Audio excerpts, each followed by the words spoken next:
శ్రీగురుభ్యో నమ. హరి ఓం. శ్రీ మహాగణాధిపతయే నమ. శ్రీ మహాసరస్వత్యై నమ.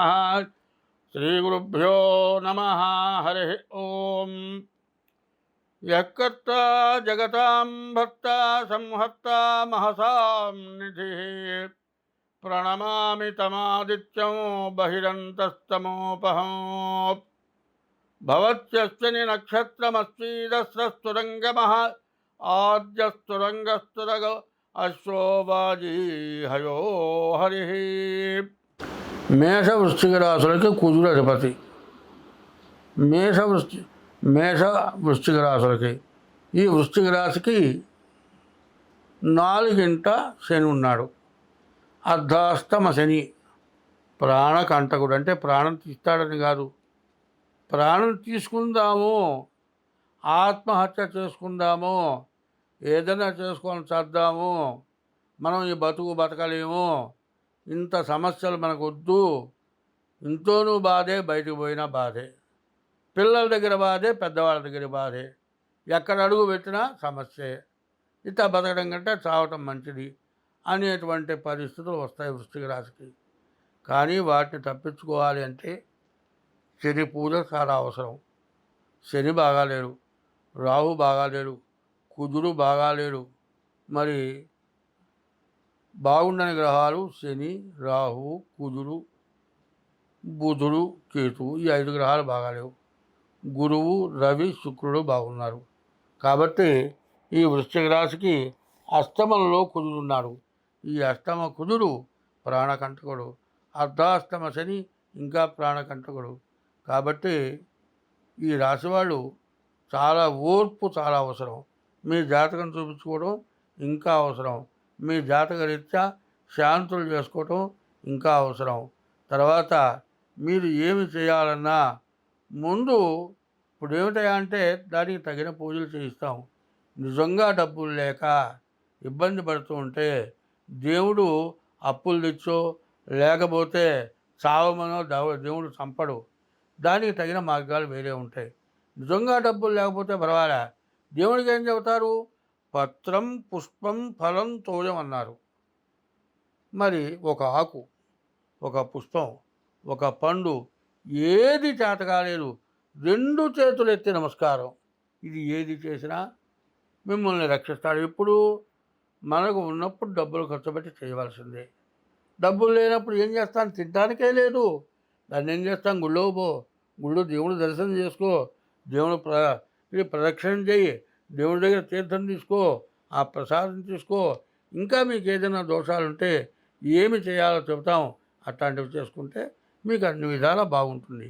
అయితే చాలామంది ఏం చేస్తారంటే ఏమంటారంటే ఒకప్పుడు బండ్లు రైళ్ళు లేవు, బండ్లు రైళ్ళు ఉండేవి. ఈ రైళ్ళు లేనటువంటి టైంలో చాలామంది నడిచెళ్తూ ఉండేవాడు. పూటకూళ్ళ మన దగ్గర అన్నం తినాలి, ఆమె పచ్చడి చేసి అన్నం పెట్టాయా రైలు వెళ్ళిపోతుంది అంటుంది. డబ్బులు తీసుకుంటూ అన్నం పెట్టి పంపిస్తుంది. ఆ దండు నిలిపోతాడు. ఇట్లాంటి దురాగతమైన పనులు చేస్తూ ఉంటారు. అట్లాంటి వాటి వల్ల కూడా చాలా సమస్యలు రావడానికి అవకాశం ఉంటుంది. కాబట్టి ఈ వృశ్చిక రాశి వాళ్ళు ఖచ్చితంగా శివాలయంలో 40 రోజులు ప్రదక్షిణ చేయాలి. తర్వాత ప్రతిరోజు కూడా ఈశ్వరుడు యొక్క తీర్థం తీసుకోవాలి. ఈశ్వరుడికి సోమవారం అభిషేకం చేయించుకోవాలి. ప్రతిరోజు సూర్య నమస్కారాలు చేసుకోవాలి. శనికి కుజుడికి పూర్తి సంఖ్య జపము దానం ఇవ్వాలి. ఇది చాలా మంచిది. కాబట్టి ఇట్లా చేసిన వాళ్ళకి సమస్యలు రావు. ఈ అష్టమ కుజుడు ప్రాణకంటకుడు, అర్ధాష్టమ శని ఇంకా ప్రాణకంటకుడు. కాబట్టి ఈ రాశివాళ్ళు చాలా ఓర్పు చాలా అవసరం. మీ జాతకం చూపించుకోవడం ఇంకా అవసరం. మీ జాతక రీత్యా శాంతులు చేసుకోవటం ఇంకా అవసరం. తర్వాత మీరు ఏమి చేయాలన్నా ముందు ఇప్పుడు ఏమిటా అంటే దానికి తగిన పూజలు చేయిస్తాం. నిజంగా డబ్బులు లేక ఇబ్బంది పడుతూ ఉంటే దేవుడు అప్పులు తెచ్చో లేకపోతే చావమనో దేవుడు చంపడు. దానికి తగిన మార్గాలు వేరే ఉంటాయి. నిజంగా డబ్బులు లేకపోతే పర్వాలే, దేవుడికి ఏం చెబుతారు? పత్రం, పుష్పం, ఫలం, తోయం అన్నారు. మరి ఒక ఆకు, ఒక పుష్పం, ఒక పండు, ఏది చేత కాలేదు, రెండు చేతులు ఎత్తి నమస్కారం. ఇది ఏది చేసినా మిమ్మల్ని రక్షిస్తాడు. ఎప్పుడు మనకు ఉన్నప్పుడు డబ్బులు ఖర్చు పెట్టి చేయవలసిందే. డబ్బులు లేనప్పుడు ఏం చేస్తాను? తినడానికే లేదు. దాన్ని ఏం చేస్తాం? గుళ్ళోకి పో, గుళ్ళో దేవుని దర్శనం చేసుకో, దేవుని ఇది ప్రదక్షిణం చెయ్యి, దేవుడి దగ్గర తీర్థం తీసుకో, ఆ ప్రసాదం తీసుకో. ఇంకా మీకు ఏదైనా దోషాలుంటే ఏమి చేయాలో చెబుతాం. అట్లాంటివి చేసుకుంటే మీకు అన్ని విధాలా బాగుంటుంది. అయితే చాలామంది ఏం చేస్తారంటే ఏమంటారంటే, ఒకప్పుడు బండ్లు రైళ్ళు లేవు. బండ్లు రైళ్ళు ఉండేవి. ఈ రైళ్ళు లేనటువంటి టైంలో చాలామంది నడిచి వెళ్తుండేవాడు. పూటకూళ్ళ మన దగ్గర అన్నం తినాలి. ఆమె పచ్చడి చేసి అన్నం పెట్టాయా రైలు వెళ్ళిపోతుంది అంటుంది. డబ్బులు తీసుకుంటే అన్నం పెట్టి పంపిస్తుంది. ఆ దండు నిలిపోతాడు. ఇట్లాంటి దురాగతమైన పనులు చేస్తూ ఉంటారు. అట్లాంటి వాటి వల్ల కూడా చాలా సమస్యలు రావడానికి అవకాశం ఉంటుంది. కాబట్టి ఈ వృశ్చిక రాశి వాళ్ళు ఖచ్చితంగా శివాలయంలో 40 రోజులు ప్రదక్షిణ చేయాలి. తర్వాత ప్రతిరోజు కూడా ఈశ్వరుడు యొక్క తీర్థం తీసుకోవాలి.